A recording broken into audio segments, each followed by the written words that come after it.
ಎಲ್ರಿಗೂ ನಮಸ್ಕಾರ. Welcome to Shami's house. ಇವತ್ತು ಚಿಕನಲ್ಲಿ ಒಂದು ಒಳ್ಳೆ ಸಾರು ಮಾಡೋಣ ಬನ್ನಿ. ತುಂಬಾ ರುಚಿಯಾಗಿರುತ್ತೆ. ತೆಂಗಿನಕಾಯಿ ಫ್ರೈ ಮಾಡಿ ಚಿಕನ್ ಸಾರು ಮಾಡೋಣ. ಹೇಗೆ ಮಾಡೋದು ಅಂತ ನೋಡೋಣ ಬನ್ನಿ. ಈಗ ಫಸ್ಟು ಸ್ಟವ್ ಮೇಲೆ ಒಂದು ಪಾತ್ರೆ ಇಟ್ಕೊಳ್ಳಿ. ಅದಕ್ಕೆ ಒಂದು 2 ಸ್ಪೂನ್ ಎಣ್ಣೆ ಹಾಕಿ ಒಂದು 1/4 ಟೀ ಸ್ಪೂನ್ ಮೆಂತ್ಯ ಹಾಕ್ಕೊಳ್ಳೋಣ. ಮೆಂತ್ಯ ಚೆನ್ನಾಗಿ ಫ್ರೈ ಆದಮೇಲೆ ಒಂದು 4 ಈರುಳ್ಳಿನ ಇಲ್ಲಿ ಹಚ್ಚಿಟ್ಕೊಂಡಿದ್ದೀನಿ, ಅದನ್ನು ಹಾಕ್ತಾಯಿದ್ದೀನಿ. ಈಗ ಇದು ಚೆನ್ನಾಗಿ ಫ್ರೈ ಆಗಬೇಕು. ಇದು ಬ್ರೌನ್ ಕಲರ್ ಆಗೋ ತನಕ ಚೆನ್ನಾಗಿ ಫ್ರೈ ಮಾಡಬೇಕು. ಈರುಳ್ಳಿ ಚೆನ್ನಾಗಿ ಫ್ರೈ ಆದರೆ ಸಾರು ತುಂಬ ಟೇಸ್ಟ್ ಆಗುತ್ತೆ. ಇದು ಫ್ರೈ ಆಗೋಷ್ಟರೊಳಗೆ ನಾವು ಒಂದು ಮಸಾಲೆ ರೆಡಿ ಮಾಡ್ಕೊಳ್ಳೋಣ ಬನ್ನಿ.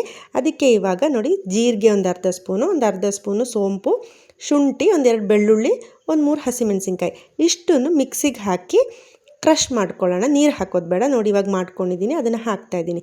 ಈಗ ಬ್ರೌನ್ ಆಗಿದೆ ನೋಡಿ ಈರುಳ್ಳಿ, ಅದಕ್ಕೆ ಹಾಕಿದ್ದೀನಿ. ಈಗ ಅದನ್ನು ಹಾಕಿ ಚೆನ್ನಾಗಿ ಎಣ್ಣೆಲಿ ಬಾಡಿಸ್ಬೇಕು. ಅದೆಲ್ಲ ಹಸಿ ಸ್ಮೆಲ್ಲೆಲ್ಲ ಹೋಗೋ ತನಕ ಚೆನ್ನಾಗಿ ಫ್ರೈ ಮಾಡಬೇಕು.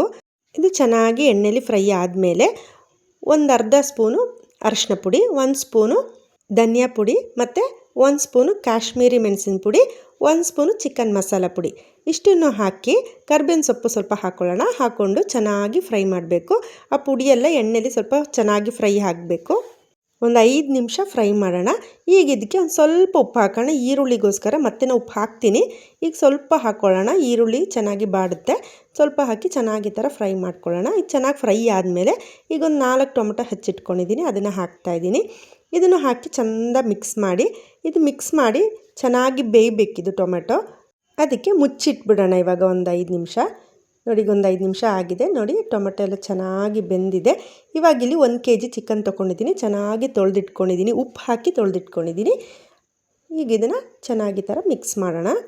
ಯಾರೆಲ್ಲ ನನ್ನ ಚಾನಲ್ ನೋಡ್ತಾ ಇದ್ದೀರಾ ಪ್ಲೀಸ್ ಸಬ್ಸ್ಕ್ರೈಬ್ ಮಾಡ್ಕೊಳ್ಳಿ, ಪ್ಲೀಸ್ ಸಪೋರ್ಟ್ ಮಾಡಿ ಮತ್ತು ಲೈಕ್ ಕೊಡಿ. ನೋಡಿ ಇವಾಗ ಇದಕ್ಕೆ ಒಂದು ಸ್ವಲ್ಪ ನೀರು ಹಾಕೋಣ. ನೀರು ಹಾಕಿ ಇದಕ್ಕೆ ಈಗ ಒಂದು ಸ್ವಲ್ಪ ಉಪ್ಪು ಹಾಕೋಣ. ನಾವು ಫಸ್ಟ್ ಉಪ್ಪು ಹಾಕ್ಕೊಂಡಿದ್ವಲ್ವ, ಅದಕ್ಕೋಸ್ಕರ ಈಗ ಸ್ವಲ್ಪ ಉಪ್ಪು ಹಾಕೋಣ. ನೋಡ್ಕೊಂಡು ಹಾಕ್ಕೊಳ್ಳಿ. ಉಪ್ಪನ್ನ ಹಾಕಿ ಚೆನ್ನಾಗಿ ಮಿಕ್ಸ್ ಮಾಡಬೇಕು. ಮಸಾಲೆ ಎಲ್ಲ ಕಡೆ ಸ್ಪ್ರೆಡ್ ಆಗೋ ಥರ ಚೆಂದ ಮಿಕ್ಸ್ ಮಾಡಿಬಿಟ್ಟು ಇದನ್ನು ಮುಚ್ಚಿಟ್ಬಿಡೋಣ. ಒಂದು 1/4 ಗಂಟೆ ಬೇಯಲಿ. ಇದು ಬೇಯೋಷ್ಟರೊಳಗೆ ನಾವು ತೆಂಗಿನಕಾಯಿ ಆಡಿಸ್ಕೊಳ್ಳೋಣ. ಅದಕ್ಕೆ ಇವಾಗ ಸ್ಟವ್ ಮೇಲೆ ಒಂದು ಪ್ಯಾನ್ ಇಟ್ಕೊಂಡು 2 ಸ್ಪೂನ್ ಎಣ್ಣೆ, ಕೊಬ್ಬರಿ ಎಣ್ಣೆ ಬೇಕಾದರೂ ಹಾಕ್ಕೊಳ್ಳಿ, ಸನ್ಪ್ಯೂರ್ ಎಣ್ಣೆ ಬೇಕಿದ್ರು, ಯಾವ ಎಣ್ಣೆ ಬೇಕಿದ್ರೂ ಯೂಸ್ ಮಾಡ್ಬೋದು. ನಾನಿಲ್ಲಿ ಸನ್ಪ್ಯೂರ್ ಹಾಕ್ಕೊಂಡಿದ್ದೀನಿ. ಈಗ ಇದಕ್ಕೆ ಒಂದು ಅರ್ಧ ಹೋಳು ತೆಂಗಿನ ತುರಿ ತೊಗೊಂಡಿದ್ದೀನಿ, ಅದನ್ನು ಚೆನ್ನಾಗಿ ಫ್ರೈ ಆಗಬೇಕು. ಚೆಂದ ಫ್ರೈ ಮಾಡಿ ಬ್ರೌನ್ ಕಲರ್ ಆಗಬೇಕು. ಈಗ ಒಂದು 1/4 ಟೀ ಸ್ಪೂನು ಗರಂ ಮಸಾಲ ಪುಡಿ ಹಾಕ್ತಾಯಿದ್ದೀನಿ.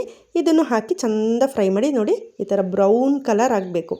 ಫುಲ್ ಈ ಥರ ನೋಡಿ ಡ್ರೈ ಆಗಿ ಬ್ರೌನ್ ಕಲರ್ ಆಗಬೇಕು. ಇಷ್ಟಾದಮೇಲೆ ಒಂದು ಮಿಕ್ಸಿಗೆ ಹಾಕ್ಕೊಂಡು ಒಂದು ಸ್ವಲ್ಪ ನೀರು ಹಾಕ್ಕೊಂಡು ನೈಸಾಗಿ ರುಬ್ಕೊಳ್ಳೋಣ. ನೋಡಿ ಈ ಥರ ಈಗ ರುಬ್ಕೊಂಡಿದ್ದೀನಿ. ನೋಡಿ ನೈಸಾಗಿದೆ. ನೋಡಿ ಈಗ ಒಂದು 1/4 ಗಂಟೆ ಕಳೆದಿದೆ, ಚಿಕನ್ ಎಲ್ಲ ಬೆಂದಿದೆ. ಈಗ ನಾವು ತೆಂಗಿನಕಾಯಿ ರುಬ್ಕೊಂಡಿದ್ವಲ್ಲ ಅದನ್ನು ಹಾಕೋಣ. ಸ್ವಲ್ಪ ನೀರು ಹಾಕಿ ಚೆಂದ ಮಿಕ್ಸ್ ಮಾಡೋಣ. ಇದು ಇವಾಗ ಇನ್ನು ಜಸ್ಟ್ ಒಂದು ಕುದಿ ಬಂದರೆ ಸಾಕು, ಗ್ಯಾಸ್ ಆಫ್ ಮಾಡಿಬಿಡೋಣ. ಜಾಸ್ತಿ ಕುದಿಯೋದು ಬೇಡ, ಚೆನ್ನಾಗಿರಲ್ಲ.